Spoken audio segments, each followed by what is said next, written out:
karena beda ya fungsinya ulama sama kiai. Kiai itu orang soleh yang harus kita hormati. Seorang kiai itu orang soleh yang harus kita hormati. Tapi biasanya kan nggak pati totokan hukum. Nah ulama itu pusing tenan. Takut ada wong aneh-aneh. Wes aneh. Kemudian kadang ono wong dibujuk nganti loro, sing lanang loro. Ini perkara ini gitu. Mengkonfirmasi pertama kata suaminya menceraikan, akhirnya sing wedok wani rabi. Jebule klaim bojo pertama tidak mencerai. Akhirnya kan dibujuk. Itu zaman Sayyidina Ali itu sono pertanyaan seperti itu. Duga Sayyidina Ali. Sayyidina Umar zaman Sugeng ya sono pertanyaan seperti itu. Karena kita bisa apa coba? Kita di kehidupan masyarakat itu bisa apa? Artinya bisa apa? Rondo tadi wis dirabi wong. Ada informasi menceraikan. Lah anak rondo ayu sing Zaud Sani itu kok kan orang mengkonfirmasi banyak-banyak wis kebelet rabi. Lebih itu nak setengah rayu, mungkin wong sempat ngecek tenan ta ora. Tapi nek wayu kan ngono kabar rabi kan apa kabar cerai kan wis cepet gitu. Kok bayangno masyarakat itu gak santri. Siapa cepat dapat. Kita bisa berbuat apa coba? Wis kadung terjadi coba. Itu zaman Sayyidina Ali ada pertanyaan seperti itu. Bisa apa? Makanya terus kita ini mikir masalah otoritas tolak. Siapa? Tentu Zaud. Tapi alhamdulillah di fikih-fikih kita, saya termasuk orang yang paling gigih mengkaji fikih fashun nikah. Di fikih kita itu memang perempuan tidak punya hak tolak, tapi punya hak yang mangkel itu anaknya didakok meja. Pakani kitab. Jadi orang rafa mau ngamuk ngono tok. Saya punya teman hafal Quran, tiap deres itu pertama gak apa-apa, bareng suwe-suwe. Apa nak deres terus warak. Saking ekstrimnya perlawanan istri. Tapi ngono lah ya ora rafa. Ya tetep dhe anak, ya tetep lucune wong wedok kan ngono. Ngamuk lah ya tetep ae dhe anak. Jadi dunia ini penuh keajaiban. Jadi kalau di tonggo tukaran terus, tapi anaknya tetap kan. Neng kene padha. Alhamdulillah. Jadi tukarannya ya terus, gawe anak ya. Ono nanti tua ya ora pegatan. Ngerti-ngerti anake 8. Judes kabeh kok terlatih ngono omah. Mulane wong wis kudu yakin rahmate pangeran. Ora ono zat sebaik Allah. Wong tukaran untuk rahmat. Lorino tukaran bumi untuk jatah. Soalnya urip wis pokoke karis, pokoke syukur lho. Syukur. Serang sama macam-macam. Urip itu syukur. Sing seneng ning donya wis rahmati Allah wis wa rahmati wasiat. Sarai iso rahmati Allah dibatus keluarga harmonis sing iso nyukupi bojone sing ora iso wa rahmati wasiat. Sing ora iso nyukupi untuk jatah, sing nyukupi untuk jatah wong pangeran ora kena diatur. Lan kula termasuk kiai yang enggak setuju ana kawin dinasihati ngene ora perlu. Angger pangerane cek Allah lan selalu pangeran ya Allah, ya mesti Allah, tetap rahmate ku luwih jembar timbang kesalahan kita. Wis mesti. Lha nyatane yo, coba kalau kita memenuhi standar fikih. Iku wis pegatan kabeh. Bojo ra iso nafakahi oleh di fashun nikah. Mbok bojomu kok cacat sing ngilangi syahwatmu ya soleh di. Wis ruwet-ruwet. Kula cek eling dawuhe Mbah Mun. Ngaji fikih. Nak sugih wajib nafakahi 3 mut kira. Nak sedengan 2 mut. Nak melarat sak mut wae ono urutane. Nak ra iso nafakahi sakmene boleh fashun nikah. Mbah Mun ngaji fikih. Santrinya saya. Itu terakhir Mbah Mun ngendikan ini. Iku apa-apa kawin apa-apa dagangan. Mereka kemudian di fikih itu ada hukum begini, hukum sing rada aneh, yen fikih aneh. Jika dalam 1 hari 2 hari bojo iku utang untuk kehidupannya sendiri, maka minangka utange zaud, utange suami kan gitu.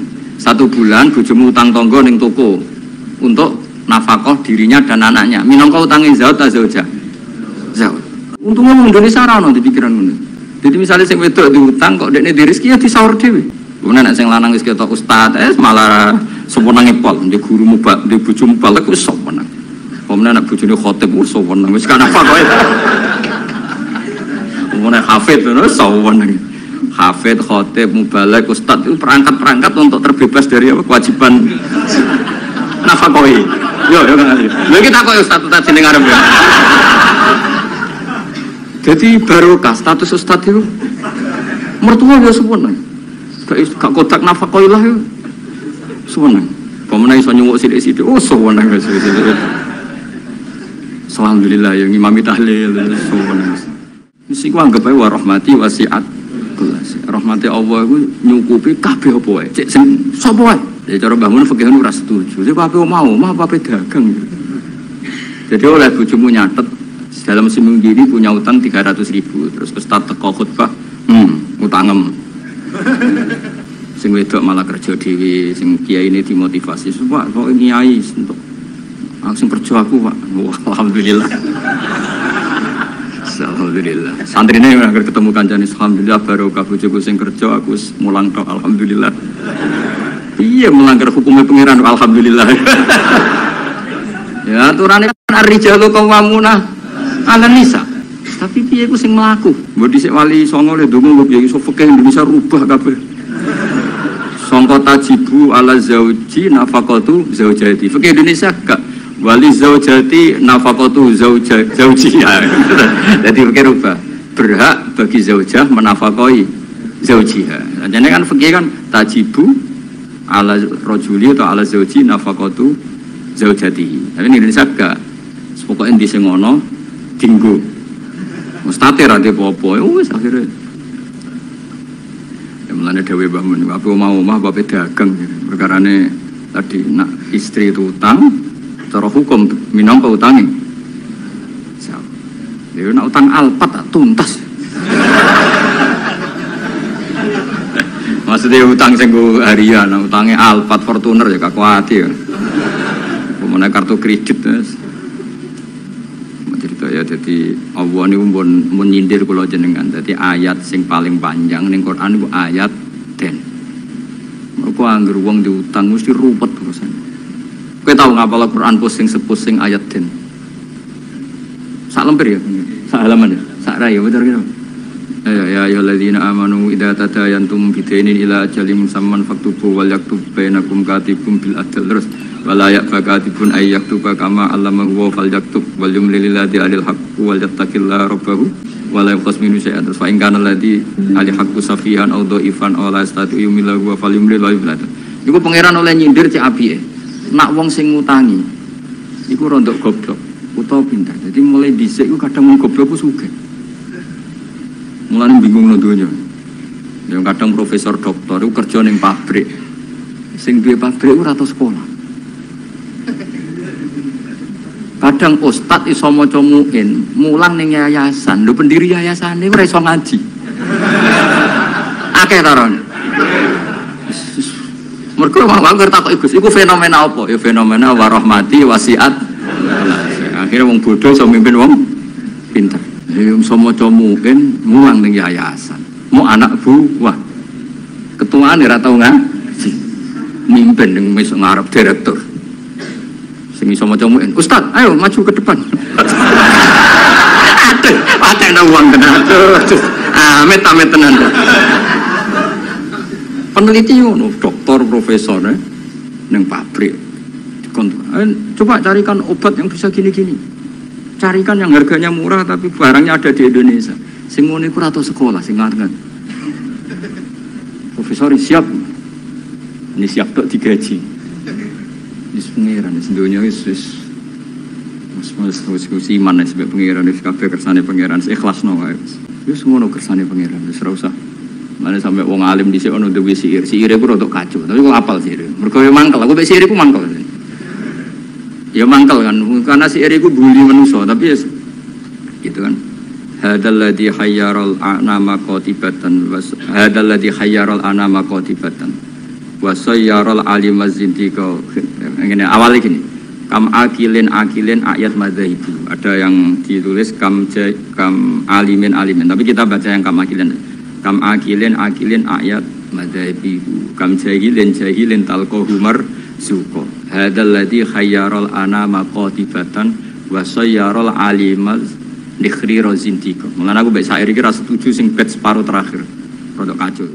Kam akilin ayat madzhabu. Banyak pakar ekonomi, tapi akhirnya saking bingungnya madzhab ekonominya itu akhirnya ra pinter-pinter. Saya di Kudus itu kerja apa ya? Wah, delok retail. Wah, kayaknya prospek. bareng dihitung meneh. Modalnya dari mana ora sida kerja. Mungkin kalau Kudus kota kretek, wah berarti harus jualan rokok. Bareng dihitung meneh perizinannya susah, enggak sido meneh. Sementara wong bodoh kerja wae. Ngerti-ngerti suge. Mulane kam akilin ayat madzhabu. Banyak orang punya akal cerdas, punya rumus besar tapi ribet. Kayak kiai pinter bera pinter, itu mesti berkah rapati pinter. Kiai terlalu pinter. Wah kalau orang Kudus, nyai di Kudus harus gini metodenya. Kulturnya orang Kudus begini, jadi saya harus begini. Tren milenial begini, saya harus begini. Ribet. Saking banyaknya teori akhirnya belum melangkah nyai. Ono sing apal tahlil penting muka mlaku. Tahlil iki, bar tahlil untuk berkat sesuk ono mati berkat meneh, bariku ono wong kawin berkat meneh. Ngerti-ngerti ya jadi kiai tenan. Sing iki jek ngapal iku eksperimen. Wong bodho ngono ning bab mergawe. Anane kancing adol kancing, anane sarung ya adol. Ngerti-ngerti sing bodho gak. Wong sing pinter kan gak. Saya bisnis apa ya? Bareng didelok sarung prospek, bareng mikir. Tapi kan orang beli sarung itu setahun 2 kali. Akhirnya rasido. Itu jenis kam akilin ayat madzaibu kam jahilin talqahu masruqa. Terus hadzal ladzi khayyaral anama qatibatan. Fenomena ini itu yang membingungkan semuanya.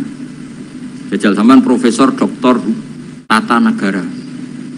Kadang dipimpin presiden sing sekolah ini fakultas kehutanan. Nak pengiran sing ngersakno kabeh apa sih? Ya semua ada pengiran. Gue kudu ridho, gue kersane pengiran apa-apa.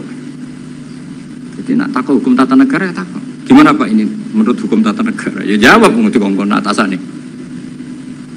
Dia ada bantah, jenengan yang presidennya malah dipecat malah repot. Kayak aku ketua yayasan menangan. Pak, golekno takbir sing ngolehno santri ditarik dhuwit. Semua alim boleh takbir. Sing ketua yayasan santai lah. Terus ketemu Pak takbir.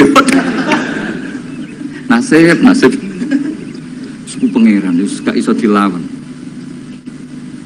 Ayo jenenge hadzal ladzi hayyaral anama qatibatan. Ini yang membingungkan manusia. Banyak loh direktur ekonomi yang orangnya sekolahnya di insinyur. Tapi kebalikannya yang nangani perhutanan kadang sing ahli itu yang dulu sekolahnya itu filsafat. Ora ono hubungannya. Nah yang terakhir itu yang kamu harus gak percaya, itu bahaya kalau kamu percaya.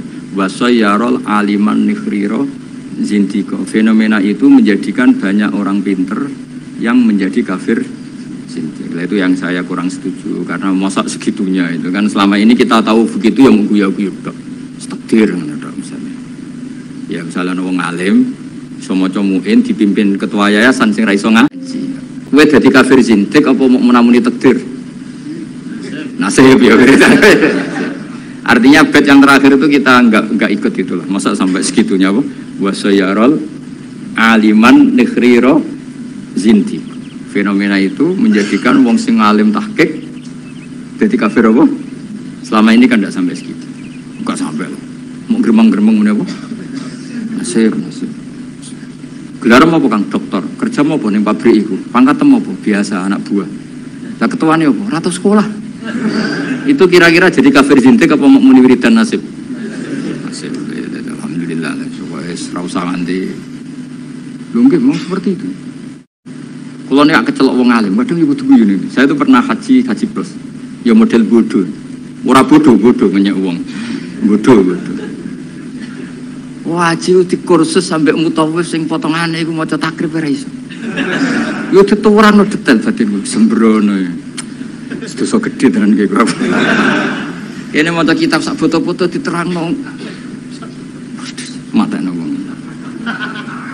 Apa dalilnya kalau bisa romul jimar qobla zawal? Kan dekne iku karena rapati ngalim, dadi standar wae. Angger romul jimar ya badas zawal. Wes yo SOP standar operasional. Lah sing kelompok sing alim wong telu.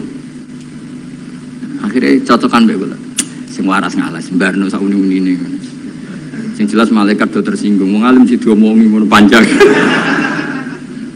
Ruwet ra karuan.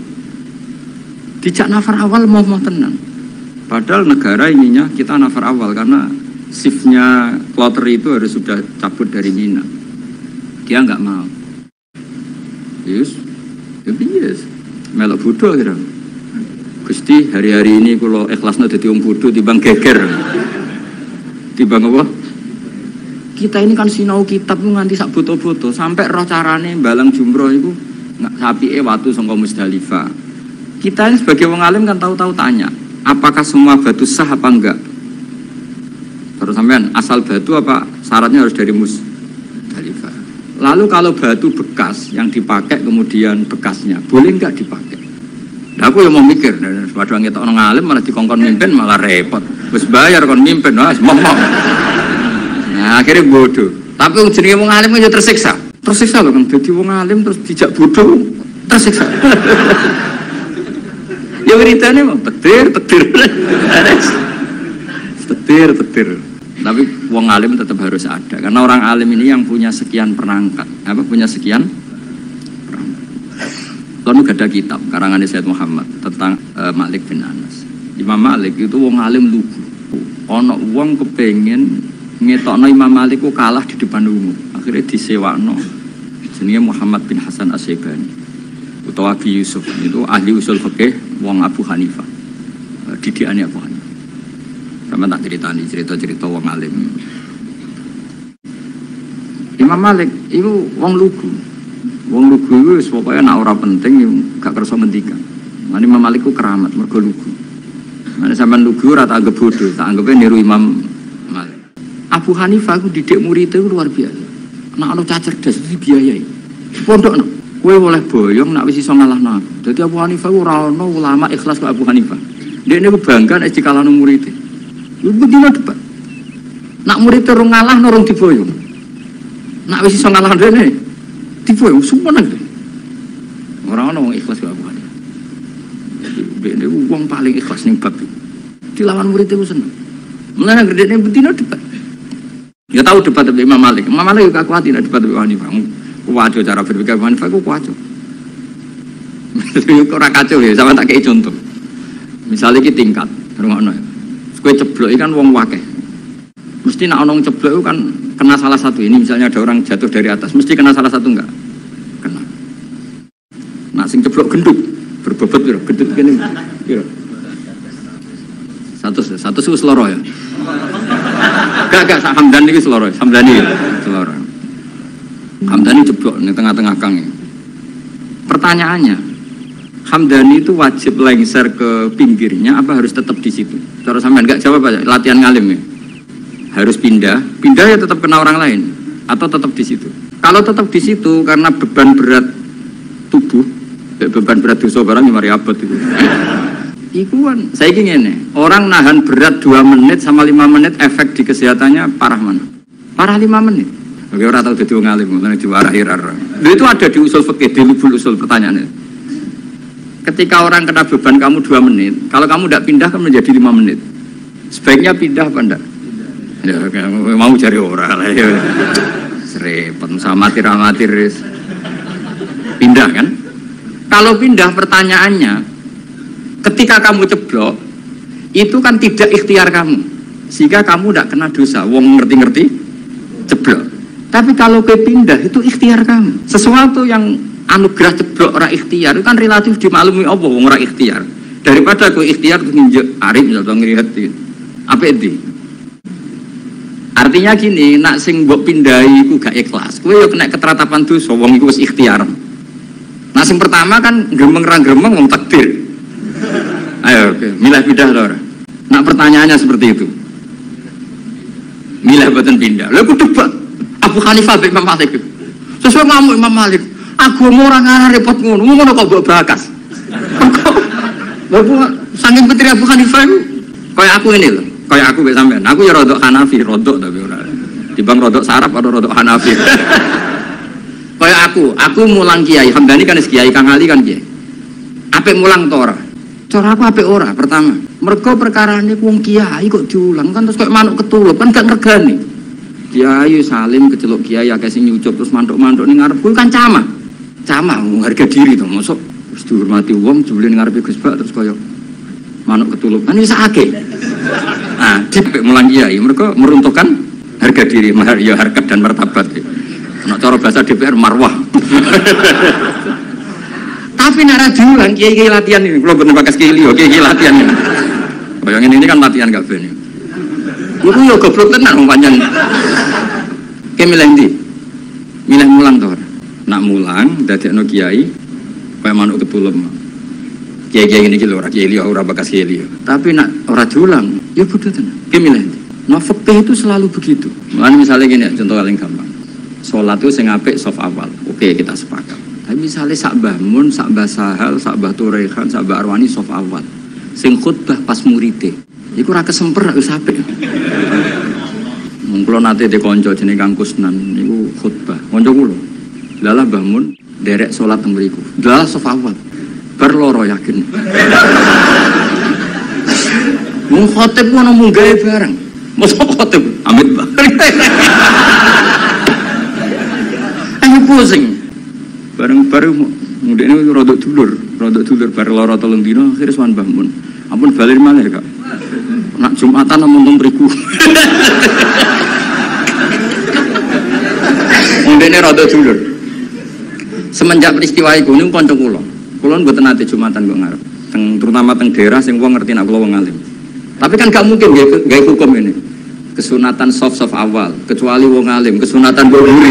Kan iku ngomong akeh, fikih kok ngono fikih opo kan. Tapi kita nak gak ngono ya sakake. Kowe sebayang misalnya Kang Ali khutbah terus sing makmum aku. Nang arep ono soft awal ngono. Lho nak salat biasa kan gak ketok nak salat. Khutbah kan ngandani bareng. Sedika gani kiai itu. Khutbah ngono ngandani ne bareng. Jajal kowe misalnya sing makmume misalnya Mbah Mun, wong alim-alim misalnya Mbah Arwani, Mbah Turehan. Zaman akhir, wakeh dunia rusak. Akeh zaman wong ora seneng ngaji, nak ngaji ra tenanan. Iki kiai-kiai sing roh kowe ngajine ra tenanan. Iki kan kiai-kiai sing roh goblokmu. Sekape ngomong apa dadi? Tapi kan kita orang mungkin ngarang fikih kesunatane kiai nak Jumatan kok. Uriya sama wong akeh hukum apa? Nah jadi, Abu Hanifah itu orang yang tertarik bakas ini. Imam Malik gak seneng, standar Imam Malik. Standar artinya ya wes semua bakas ini umum. Abu Hanifah sempurna, senam otak itu sempurna. Mana Hanafi itu paling rileks wes. Betul ribet ya tak contoh nongkrong Imam Syafi'i ini Ka'bah ya tak contoh ngadeg. Kita kan kalau ini kan Ka'bah. Terus kulo tang multazam wes bar niat tawaf, rungokno awas kena keliru. Apa menek salah tafsir kok tulis yo malah dosane. Wong ngaji rapati paham terus mbok tulis. Oh, bocah amatir-amatir. Iki Ka'bah. Syaratnya tawaf dari Imam Syafi'i. Jailan al-baita an yasari kan. Siapa tahu rakyat tak biru? Jailan al-baita posisi Ka'bah harus di kiri. Wes kita tawaf kok kene kan iki Hajar Aswad kok kene. Ya. Hajar Aswad wis setar kan? Buareng tok multazam, tok Ka'bah itu. Pokoknya itu pintu Ka'bah atau apa. Nah, wong kan madhep rene. Ketika madhep rene itu tidak terhitung bagian dari tawaf. Karena pas madhep Ka'bah adalah posisi yang tidak sah dari aturan tawaf. Posisi pas itu enggak sah, bukan enggak sah tawafnya. Dongane sah, tapi posisi itu tidak sah sebagai tawaf. Jika kalau dia langsung terus ada setengah meter tubuhnya perang sendi. 60 cm yang kamu nawafi Ka'bah karena pas itu Ka'bah tidak sisi kiri. Rungokno.